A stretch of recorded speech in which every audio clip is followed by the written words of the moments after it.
Yeah, so I just built an 87 land deck, and the latest it'll win is turn 4. Let's jump into the deck tech.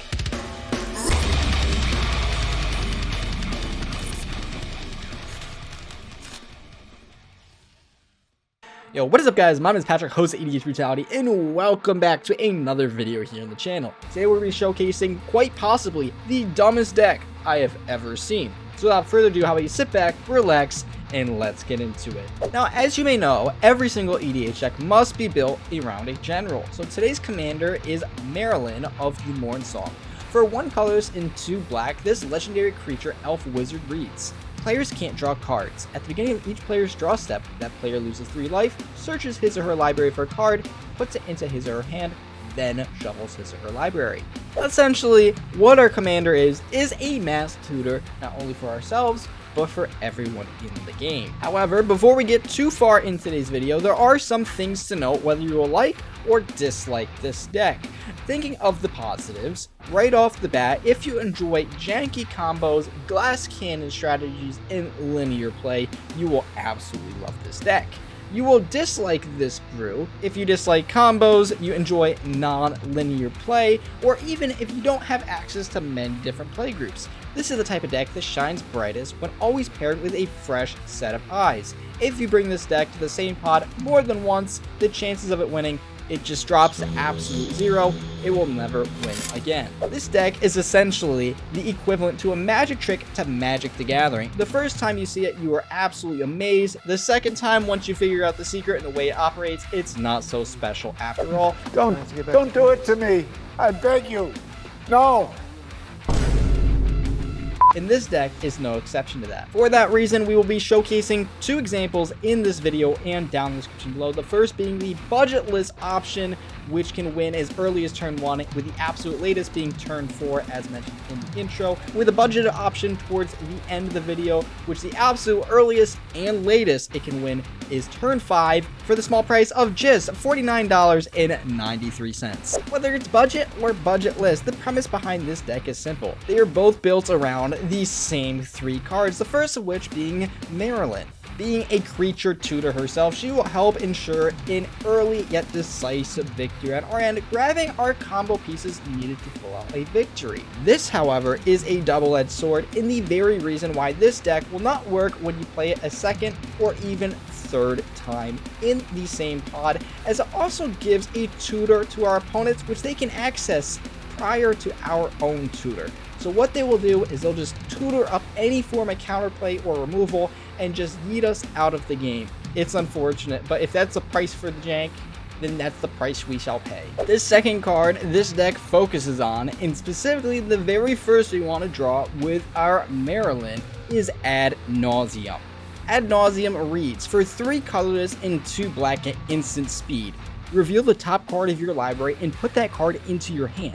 You lose life equal to its converted mana cost. You may repeat this process any number of times. This card is absolutely phenomenal as it completely bypasses Maralen's "players can't draw cards" text. And with so many lands in our library, we won't need to think twice about us losing the amount of life it would take for Ad Naus to even kill us. The final card we would like to search for with our Maralen is Dark Ritual. For 1 black mana instant speed, it reads: add 3 black mana to your mana pool. And this essentially is just to accelerate our game plan and getting Ad Nauseam out even faster.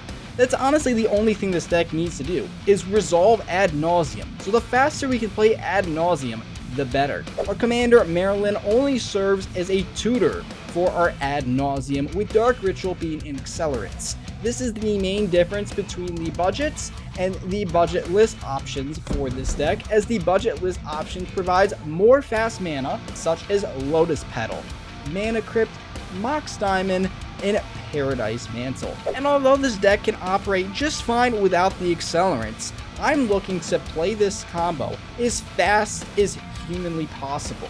And being a glass cannon build, this brew does not have the luxury of playing around responses.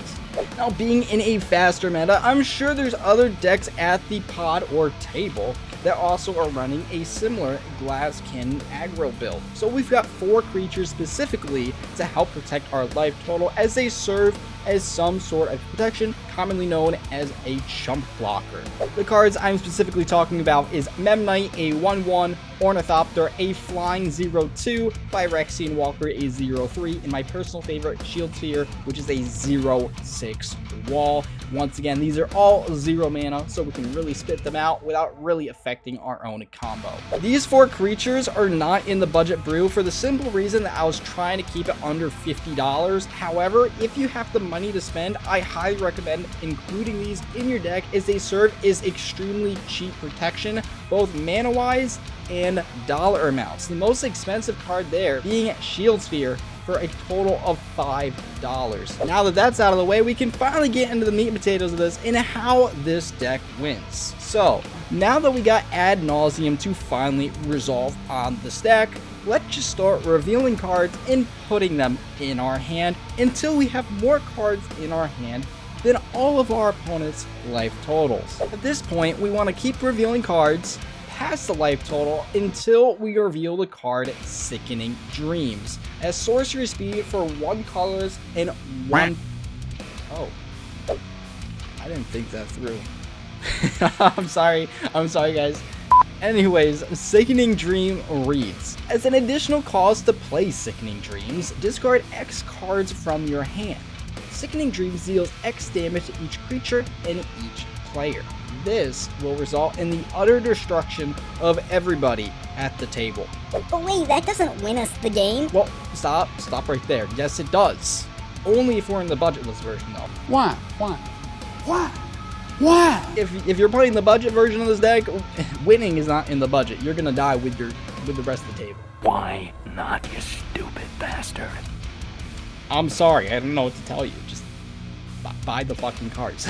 There's nothing stopping you. Honestly, it's 2 cards and they aren't even expensive. I just wanted to be within a $50 budget for the budget version. I don't know why. Like I said, just add the cards. There's nothing stopping you. First of which is a land known as Glacial Chasm. We don't really care about anything this card says other than the last sentence that reads, all damage dealt to you is reduced to 0. So this is going to save us from our own Sickening Dreams, as it kills everyone else on the table, with the second card being a 0 mana artifact known as Dark Sphere, with a tap ability that says sacrifice Dark Sphere to prevent half of the damage done to you by a single source, rounded down.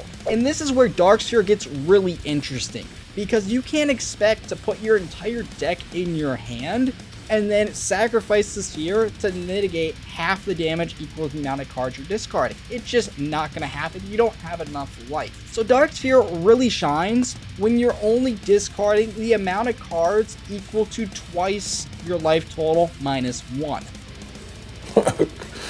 Okay.